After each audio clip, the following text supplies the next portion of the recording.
Ele pergunta qual que é a preocupação sua em relação à crise hídrica na economia, mas eu tinha uma preocupação, na verdade a minha preocupação era dupla.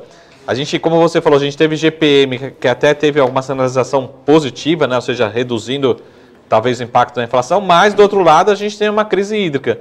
Então, são duas perguntas bem tranquilas, né? Assim, quem ganha força, uma crise hídrica ou GPM, né, em relação às expectativas de inflação daqui para frente? É mais negativo ou mais positivo, né? E acho que a pergunta do Daniel aqui é muito mais em relação à atividade. Como a crise hídrica pode, de repente, parar uma produção, uma fábrica, ter que reduzir, né, mudar o turno, enfim, como é que isso pode impactar a economia? Nós tivemos agora o aumento, o anúncio ali do aumento da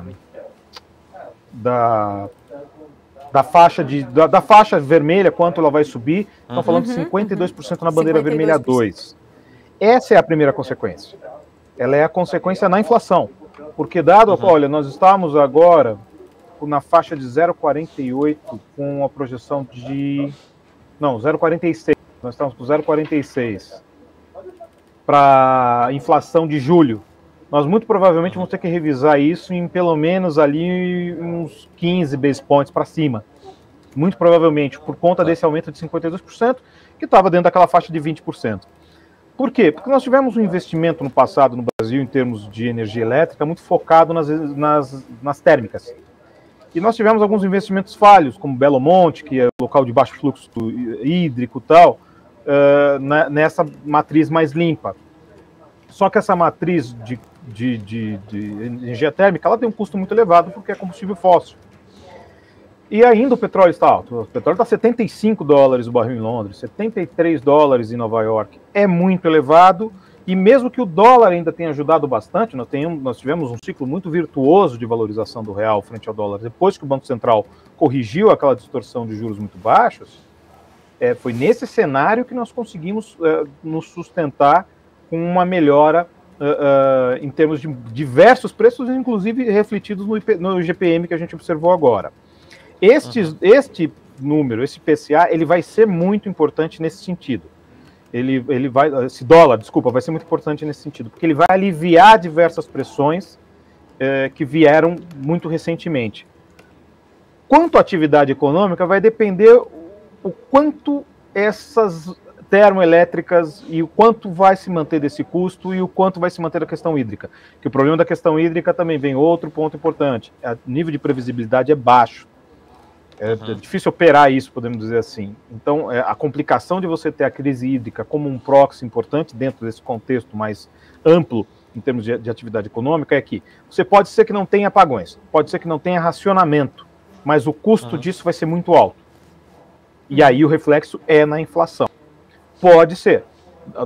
O que se está dizendo até agora, pelo menos nas conversas que nós tivemos com alguns analistas do setor, alguns analistas mais especializados, é de que efetivamente a capacidade energética do Brasil está no limite e ela consegue, neste limite, ficar até o final do ano, até se resolver a questão hídrica. Mas tudo isso é um custo muito elevado. Mas uma pergunta só para terminar aqui. Mas será que ela não limita o nosso crescimento? Vamos supor, a gente está falando de crescimento de 6%, 7%. Será que com essa capacidade a gente não tem um limite de crescimento? Ou como você falou, de repente, ou esse limite, por outro lado, vai ter mais custos, ou seja, a inflação pode ser que seja ainda maior, né? Só a questão relacionando a economia com a expectativa de inflação. Então, mas, primeiro, 6, 7% é o pessoal que está falando com o fígado de novo. A gente está com 5,1%. Também um pouco mais de calma em relação ao crescimento econômico e as perspectivas. Segundo ponto, o que nós estamos conversando com os especialistas é exatamente isso. A capacidade que nós temos em relação à questão das térmicas preserva a atividade econômica, mas há um custo muito elevado. Essa é a grande questão. Então, você ganha de um lado, mas você perde do outro. PIB real, por exemplo, vai ficar uma porcaria da inflação. Todo número real é o número nominal dado deflacionado. O PIB real vai ficar ruim porque nós vamos ter perdido uma parcela desse crescimento macroeconômico para a inflação. E esse é um ponto relevante que a gente precisa levar em consideração. E existe também todas aquelas alterações em relação a INPC e IPCA, o que isso pode significar em aumento ou não de teto de gastos para o próximo ano. que é meramente uma questão técnica. O governo simplesmente tinha que pensar em termos volumétricos. Mas o teto de gastos permite, de alguma maneira, que ele seja estendido ou reduzido conforme o diferencial entre dois índices de inflação, o que rege os gastos e o que rege a receita do governo.